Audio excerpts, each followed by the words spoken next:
चमचे कभी वफादार नहीं होते और वफादार किसी के चमचे नहीं होते। मेरा जन्म भले ही हिंदू धर्म में हुआ, लेकिन मेरी मौत एक हिंदू धर्म में नहीं होगी।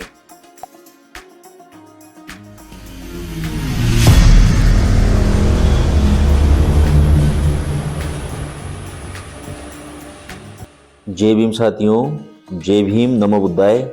साथियों, आज मैं लेके आया हूँ डॉक्टर भीमराव अंबेडकर, बाबा साहेब अंबेडकर की विचारधारा के 20 विचार।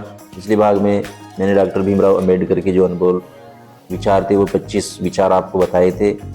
आज मैं इसका दूसरा भाग लेके आया हूँ। इसमें बाबा साहब भीमराव अंबेडकर के विचार या विचारधाराएं प्रस्तुत की गई है, जो मैं आपके समक्ष प्रस्तुत करने वाला हूँ। मंदिर जाने वाले लोगों की लंबी कतारें जिस दिन पुस्तकालय की ओर बढ़ेगी, उस दिन मेरे इस देश को महाशक्ति बनने से कोई रोक नहीं सकता। संविधान केवल वकीलों का दस्तावेज नहीं है, बल्कि ये जीवन का एक माध्यम है। जो धर्म स्वतंत्रता, समानता और बंधुत्व सिखाता है, वही सच्चा धर्म है। मैं बहुत मुश्किल से इस कारवां को इस स्थिति तक लाया हूँ। यदि मेरे लोग, मेरे सेनापति इस कारवां को आगे नहीं ले जा सके तो पीछे भी मत जाने। सफलता कभी भी पक्की नहीं होती और असफलता भी कभी अंतिम नहीं होती। इसलिए अपनी कोशिश को तब तक जारी रखो जब तक आपकी जीत इतिहास ना बन जाए। चमचे कभी वफादार नहीं होते और वफादार किसी के चमचे नहीं होते। अगर मरने के बाद भी जीना चाहते हो तो एक काम जरूर करना, पढ़ने लायक कुछ लिख जाना या लिखने लायक कुछ कर जाना। जो इंसान अपनी मौत को हमेशा याद रखता है, वही इंसान हमेशा अच्छे कार्य करने में लगा रहता है। अगर आप में गलत को गलत कहने की क्षमता नहीं है तो आपकी प्रतिभा व्यर्थ है।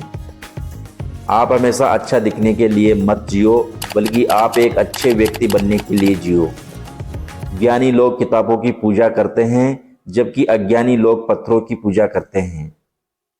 देश का राष्ट्रपति एक दलित हो सकता है, लेकिन एक मंदिर का पुजारी नहीं हो सकता। राष्ट्रपति बनना संविधान की देन है और पुजारी न बनना धर्म की देन है। अज्ञानता से भय पैदा होता है, भय से अंधविश्वास पैदा होता है और अंधविश्वास से अंधभक्ति पैदा होती है। अंधभक्ति से आदमी का विवेक शून्य हो जाता है और जिस आदमी का विवेक शून्य हो जाता है, फिर वह आदमी इंसान नहीं, मानसिक गुलाम हो जाता है। इसलिए अज्ञानी नहीं, ज्ञानी बनो, शिक्षित बनो। इस पूरी दुनिया में गरीब वही है जो शिक्षित नहीं है। इसलिए आधी रोटी खा लेना, लेकिन अपने बच्चों को जरूर पढ़ाना। शिक्षा जितनी पुरुषों के लिए जरूरी है, उतनी ही महिलाओं के लिए भी जरूरी है। जो इंसान झुक सकता है, वह इंसान सारी दुनिया को झुका भी सकता है। जुल्म के आगे दुश्मन भी झुक जाएगा। हौसला बुलंद रखोगे तो वक्त भी रुक जाएगा। बाबा साहेब कहते हैं कि अगर एकता से चलोगे तो ये इंसानी क्या आसमान भी झुक जाएगा। मेरा जन्म भले ही हिंदू धर्म में हुआ, लेकिन मेरी मौत एक हिंदू धर्म में नहीं होगी। जो लोग इतिहास को भूल जाते हैं, वो लोग कभी भी इतिहास नहीं बना पाते। शिक्षा वह शेरनी का दूध है, जो जितना पिएगा वो उतना दहाड़ेगा।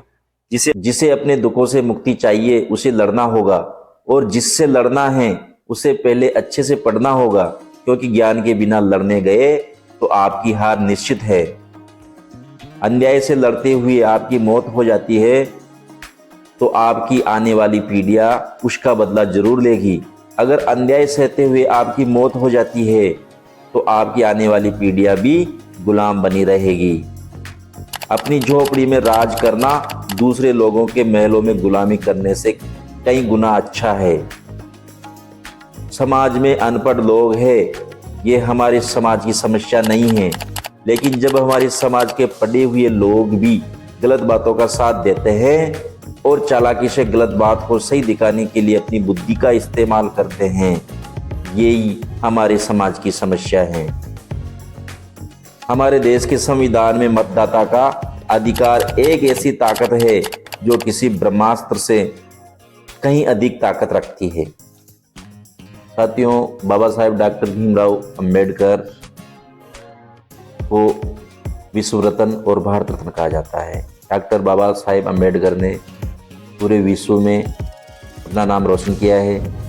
भारत में दलितों, वंचितों और शोषितों को सामाजिक न्याय और अधिकार दिलाए हैं, महिलाओं को भी अधिकार दिलाए हैं।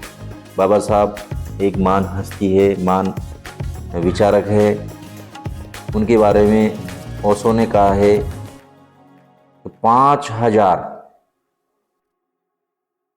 5,000 सालों में अब तक कोई ऐसा व्यक्ति भारत में पैदा नहीं हुआ है। ये महान ओशो के विचार है। तो आप पता लगा सकते हो या अंदाज़ा लगा सकते हो कि डॉक्टर भीमराव अंबेडकर कितने महान थे। वो एक प्रखर बुद्धिमानी व्यक्ति थे, महान विचारक थे, समाज सुधारक थे, अर्थशास्त्री थे। तो आज मैं बाबा साहब अंबेडकर के और इन अनमोल विचारों का अपने जीवन में पालन कीजिए और बाबा साहब के बताए हुए मार्ग पर चलिए और अपना जीवन सफल बनाइए।